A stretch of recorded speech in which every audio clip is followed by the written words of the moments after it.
Hello, welcome to episode 2. Thank you guys so much for being here. This has been very fun. Okay, so for episode 2, we're gonna just talk a little bit about me for a second. Nothing too crazy, but I wanted to be able to share some perspectives, some experiences that I've had so that I don't know, you guys can just see who I am more and see the person that's gonna, be hosting this. And yeah, just an opportunity for you guys to get to know me better and where I'm coming from, what I'm about. We will get into sort of the era of me talking about my entrepreneurship journey and more business savvy. But in the beginning, I just want to just give you guys a little taste of the things that I've been through, the perspectives that I've gotten, and how to move through life with the perspectives that you guys have and how those things can be a strength. Okay, so I would say that my whole life, one of the biggest themes in who I am is fashion. I've always just really loved to dress myself. I've always loved the expression. Like, even my mom would say that I've been dressing myself since I was 3 years old. It's just, there's so much there. There's so much that you can tell people without even opening your mouth, that it just always felt like such a free form concept. Like, when you grow up, your mom dresses you or whatever, your guardian dresses you, and it's usually kind of plain, or a lot of the kids look the same. And then as you get older, you get a chance to make these choices for yourself. If you like the style that she chose or they chose, then great. But if you don't, you get to branch out. Like, I was the type of kid that I was like dressing my mother when she would go to work every day. Or my best friend's mom would send me to the mall with her to help her shop for clothes because she didn't really care what she wore. And her mother and I were both very into fashion, and we wanted, everyone to look presentable. So anyway, there was just always something that I really loved. And along with fashion, along with style, also came tons of creativity, tons of art projects, and tons of just like honestly anything that I could partake in that would teach me how to do something and give me an opportunity to like add a skill to the resume. So when I was young, my mom used to she was very creative, and so she would inspire me to be creative. She saw probably in me from a really young age that I was very creative, and I think that she put opportunities around me to explore that more so that I could have something that brought me joy. She was always like very good at just putting stuff around me that would, fulfill me. And these things could be like, we used to make bread together. One year for Valentine's Day, we made soaps for everybody in my classroom that were like designed. We did tons and tons of baking. She's like a phenomenal baker. We did cookies, we did bake sales. There's so many things. We did, so I have like a huge family, a lot of cousins. And one year for Christmas, she made every single cousin a stocking, and they weren't like the typical stockings that like sort of look like a upside down candy cane. It was more like a sack with like a drawstring at the top, and it was all made of felt. And she made like Christmas trees and reindeer and this big Santa with all this texture, like sequins sewn on and glitter. And then at the bottom, it was always every kid's name, like cut out of felt and sewn to the bag. Like, just amazing creativity, things you could keep for your whole life. My cousins still have these bags to this day. Just meaningful creation that definitely made its way to me.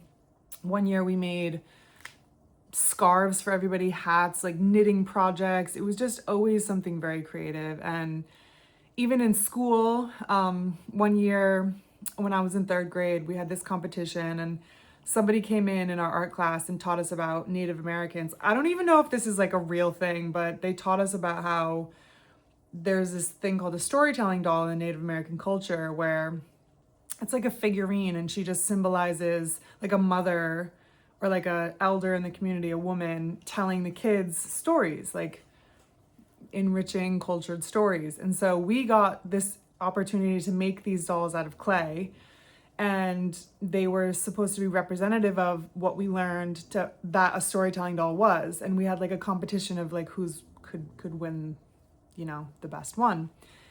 And I won. I like took it so seriously because again, it was this creative outlet. I really like to be good at things. Shout out my Virgo.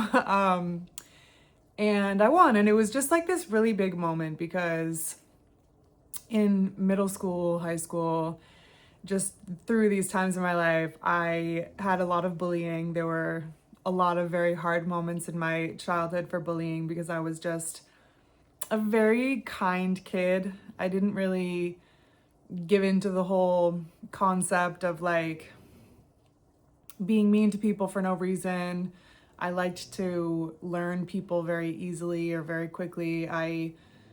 My brain just was not set up to attack somebody. So for that reason, I sort of ended up being the person that it happened to a lot. So any opportunity that I had to throw myself into something or get involved in something that was not that, or not putting myself in a place where that could happen to me, I was like all for it. So these creative avenues became like such a safe space for me. So I really liked to be good at them. I liked to do a bunch of things and learn a bunch of different mediums and just kind of explore. So, you know, along the way, fashion was always very important to me, but it was just sort of just also one of those creative outlets that like really helped me out. And along with the creative outlets, I also was kind of like trying to learn how to be a little hustler along the way, because as you learning and loving fashion, it's expensive to keep buying new things and to, you know, bring them into your wardrobe. So like I got jobs early. I tried to see how good at things I was. Like I had a friend in middle school, like she was part of the Girl Scouts, and I was never part of the Girl Scouts, but you know, trying to see how good I was at things. So one year I helped her sell cookies at a local grocery store, and we had this table set up near the door, and you know, all of the customers that would come in, they were all people from our community. It was a small community, and you know, we were challenged to sell these people cookies. So the first step was to like engage them, right? And then the second step was like, so do you want to buy some cookies? And they had like record sales that year. They did really, really well. I was loving this process. I did not get paid $1. I did not get a badge on my Girl Scout thing. Like I earned nothing from it other than the experience and seeing how good I could be at it. It was so rewarding. It sounds silly to say, but you know, you just get these opportunities in life to, like I said in the first episode, I've always been somebody that's valued another person valuing me. So I try and put myself in positions where I can test that theory out. Like, does this population like me? Does this population, you know, exchange with me? It could be kids, adults, you know, and with the Girl Scout cookies thing, everybody, especially back then, like everybody likes these cookies. People wait all year for the season for these cookies to be sold. So it was kind of like you already had the foot in the door because you're selling something they want. But, you know, anyway. So it's just like a really good opportunity for me to see another skill I might have. And after that, again, fashion was kind of always the driving force for me trying to find these jobs. And I started to like nanny and babysit. I started nannying and babysitting on my street, my cul-de-sac growing up, and started out with the next door neighbor.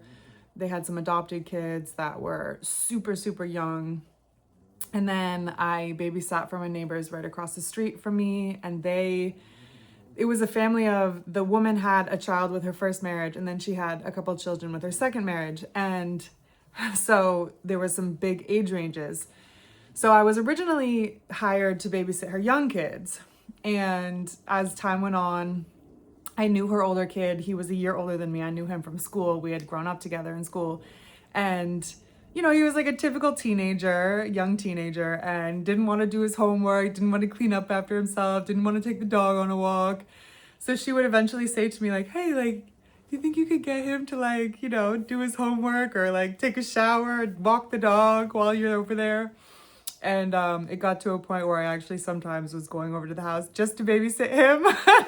So it became this joke in our high school that I was babysitter. He used to call me babysitter at all of the parties and all of the, places that I would see him. And it was just like, he was such a silly, goofy, great kid. And it was very hilarious that was, the case. But I also then after that went on to become a nanny for my other friend's little brother. Again, a second marriage from his dad. And they had a little baby, and that was so rewarding, other than the times that people thought that child was mine. But yeah, no, just enriching experiences, seeing if kids listen to me, seeing what they're like, what they absorb from the world, how their brains work, what their cycles are like, in their brains, and like what shows that they want to watch, like what from things they remember. There's so much human behavior within places that you might not think of it because it's so like mundane or it's so simple, but there's so much to be learned in these spaces, and I just like tried to soak it all up. It was something that I was really like focused on. So I learned a lot about people, starting at babies and then all the way up through adults to like the elderly, and those experiences taught me a ton. And then as I moved forward and got to sort of like 8th grade and stuff, I had traveled to a lot of places, a bunch of places in Europe, like France, Germany, Switzerland. I went to the Virgin Islands, went to like Barbados, Canada a bunch of times. And all of these experiences show you that most kids have this perspective of like where they grow up, and that's the way that people live their lives. That's the norm and that's regular. But then when you travel and you see all these other cultures and these other types of people, even states in the US, because I did a lot of that type of travel too, you're seeing totally different ways of doing this thing called life. And God, how important that is for a little kid to just get this perspective of like, wow, if the way you grew up doesn't work for you, you're not like effed for life. You can like make these decisions after you leave this place, and they don't have to be anything like the ones that you made when you were here, or the people around you make while they're here. So that was an intensely freeing opportunity and experience for me, because I never really felt like I fit in where I grew up. I loved where I grew up. It was a very wholesome place.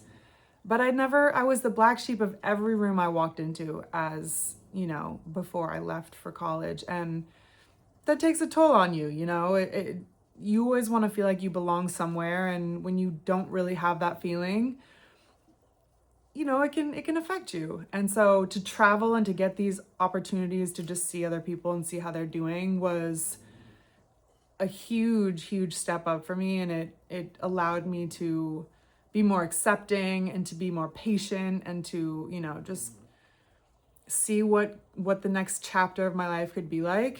And a lot of that travel was without both or without one of my parents. So you're in these situations where you are responsible for figuring out your own levels of safety. You're responsible for your own self-awareness, like who you can trust, who's going to be there for you, how much you have to be there for yourself. There's things about traveling without your protective system that grow you up really fast. And especially if you get into any situations where something is not how you're used to it, or something comes up out of the blue, or something's, it makes you adaptable, which is huge, especially as a kid. Like, comfort and safety is huge for a kid. And so if you can get into these situations where you have to rely on yourself for that, you gain confidence at such a young age, and it doesn't really leave because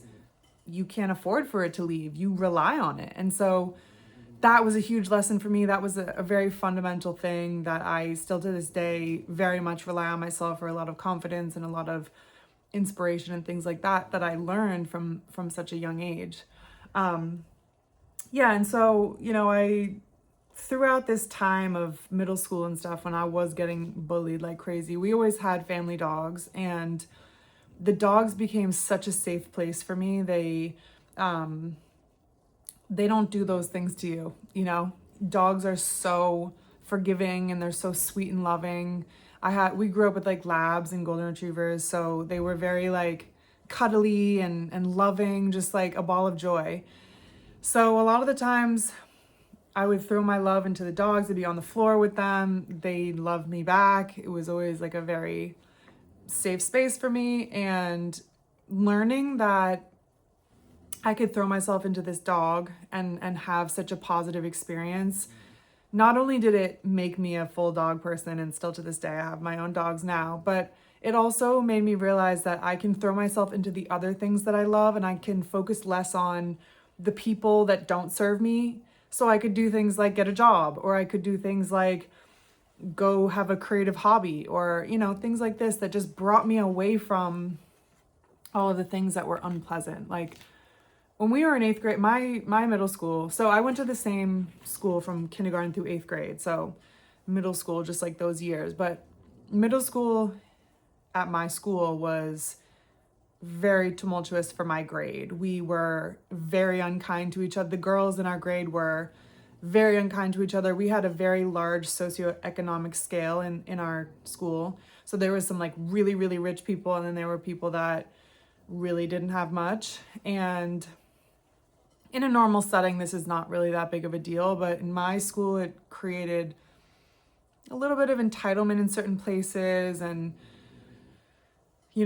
animosity towards the people that felt entitled. It was just like a car crash a lot of the times, and the girls were so bad to each other, like truly bad, physically, verbally bad to each other. So much so that in 8th grade, all the girls had to give up our recess for the whole second half of the year and sit and have bullying seminars and to learn how to interact with each other better. Meanwhile, the boys were all at recess having their fun. We were in a classroom giving up that time to be more kind to each other. So this was like 2004. We were in 8th grade. Same year that Mean Girls came out. And when that movie came out, we were all like, this is light work. Like, they think this is bad? Like, no. And then when you get out into the world and you talk about Mean Girls, people are like, that movie was so insane. I can't believe that. Like, imagine going to a school like that. And the people I grew up with were like, okay, yeah, this is like light work compared to what we dealt with. So, serious character building. Even if you were not the target, you saw some things that were crazy and you did not know how to navigate out of them because you're such a young person, especially for me, because like, it's not my first instinct to go beat someone up, or especially, at that age. I mean, it never really was for me, but especially that age, to see this happening with girls was very eye-opening. So, we tried to get it together. We even watched the movie 13, which I don't know if you've seen that, but at this age to watch that, it was a lot. And then the summer before high school, I went on this ambassador program called People to People, and you have to get recommended by somebody that's already gone on one of these trips in order for you to be eligible to go. So you get recommended, then you apply, and if you're accepted or whatever, you can go on the next year's one. So I got recommended by this person that went to Australia on his trip. And I was like, oh my God, that sounds so cool. Like, I want to do that. Like, I've already loved traveling. I've already traveled without my parents. So like, that was no problem. So I applied, got in, and they were like, this year's trip is to China. And I'm like, what? Like, at the time, China could not have sounded like a more far away place. And don't get me wrong, like, obviously Australia was really far, but it's like tropical, and it's like, I was like such a beach girl. And China just seemed like a different galaxy. You know, didn't speak the language, didn't really know much about it, hadn't really been exposed to the community really at all. So it was just a lot. And the only opportunity that we had to meet the kids going on the trip were like these 5 meetings that we had once a month, where we would all be sitting with our parents in this room and listening to these people talk to us about the trip and the itinerary and stuff. But we never got a chance to like talk to each other. So then anyway, the day comes where we leave to go on the trip. This little group from Vermont meets up with this group from Brooklyn, New York. We all get on a plane and we go to China for like 4 to 5 weeks. We went to like Hong Kong and Shanghai and Beijing. We went to like rural villages. We stayed in homestays for a week, like a couple of us in each house in this village. It was supremely rural.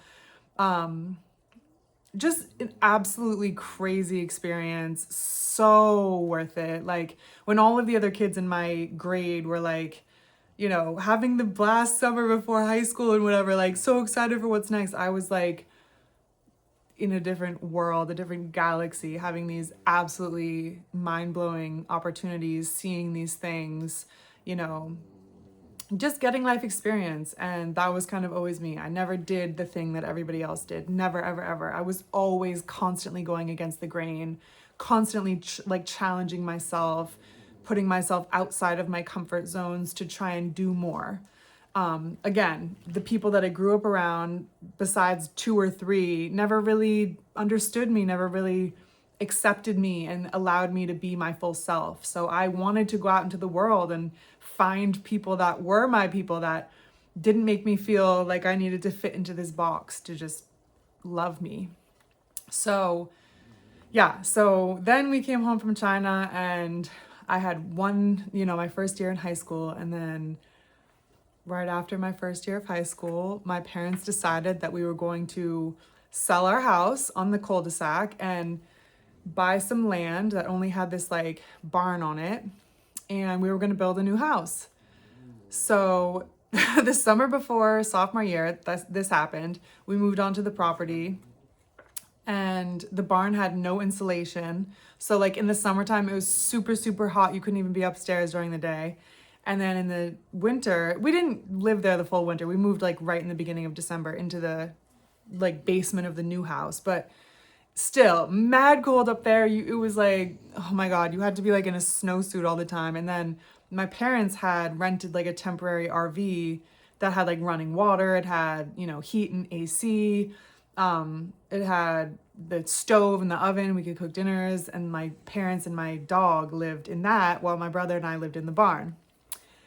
So this was like so crazy. Like all the people I grew up with were like, what are you talking about? You live in a barn. Like you don't have running water where you live. Like all my friends, like my best friend's mother was like, please come over and shower at our house anytime you want. You're always welcome. Like everyone was like fake feeling bad for us because like, who does this? Like, what are you talking about?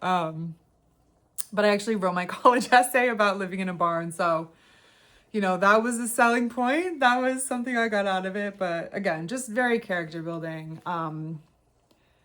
A lot of the times I would come home from my friend's house and my brother would have like 5 or 6 friends over upstairs in the barn where he and I lived. And one of them would have already decided before I got home that he was sleeping over that night, and like my bed was his bed. And like I didn't get to sleep there. It was his bed. And like if I had anything to say about it, I could go sleep in the RV. So there was just many times where I felt like I had 5 to 6 older brothers instead of just one. But you know, you learn so much from these things. You learn when to stand up for yourself. You learn when someone's just teasing you. You learn when it's all love, like all these things from the different experiences that you're put in. And I don't know, you get to a point where even if it's a bad experience that you're going through, you're grateful for it. Because, I mean, I'm not saying that like having your brother's friends over is like a bad experience, but I'm just saying sometimes you could be in a bad mood and that person comes over to the house and they're being silly and jokey, but you're not in a good mood and you didn't want that to happen, and no one's really factoring that into the equation.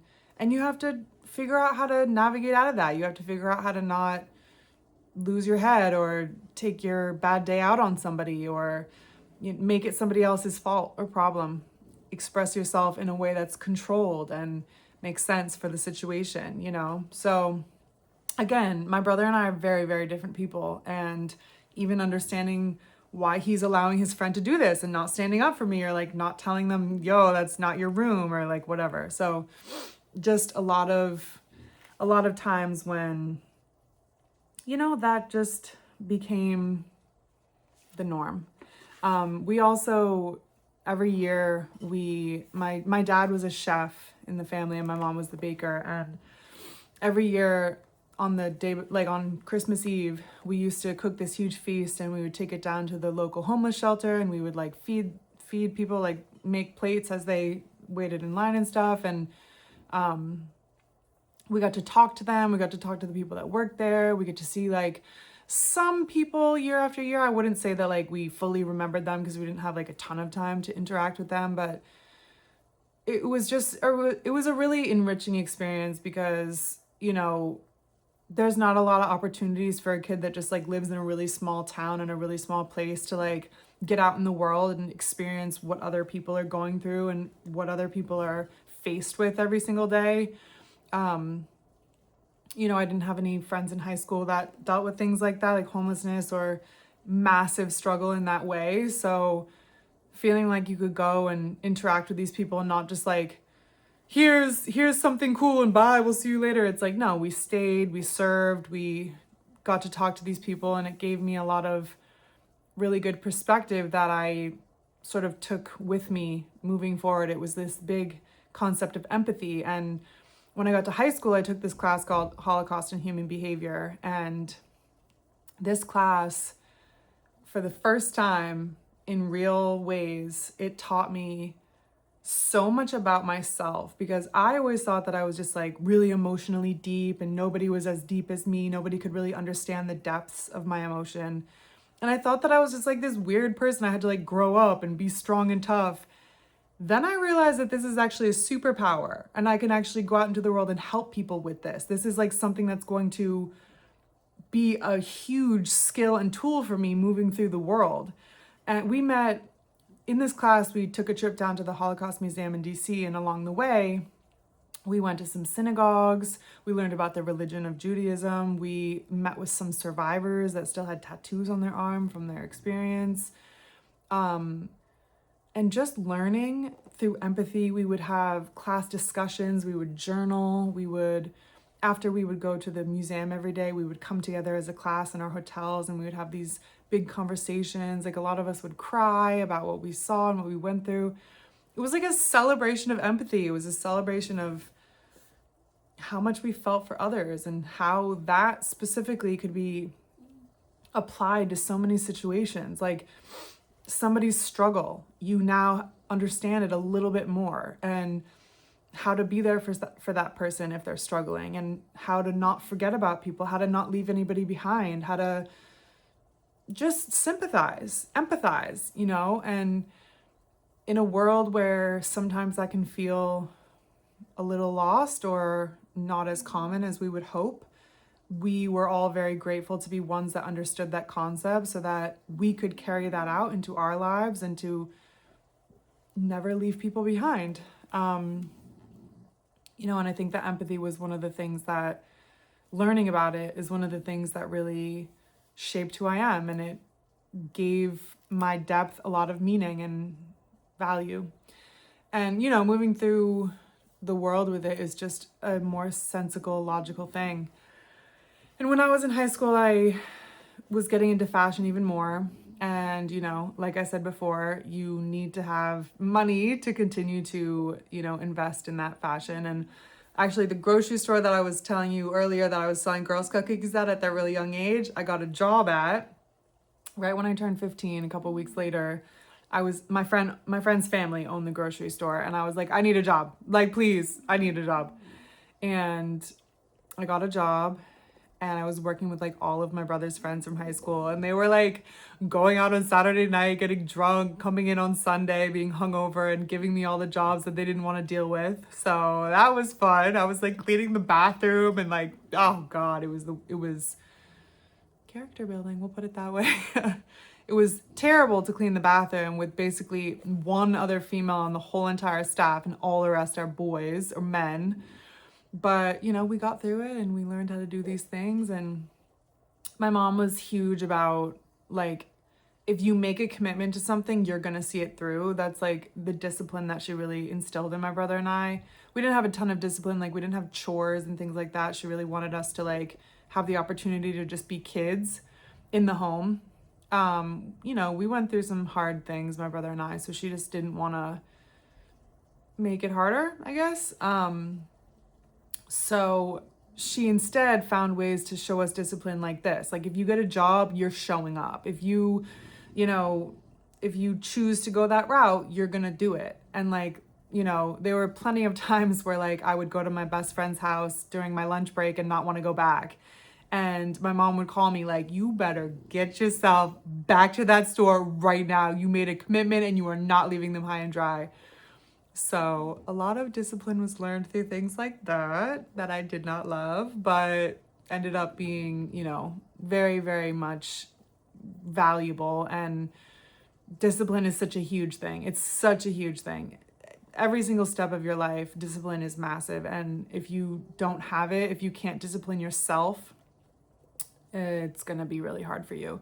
And I think that I value that lesson a lot, because discipline is not really taught when someone forces you to do it. It's more that you feel the pressure from somebody else and you go discipline yourself.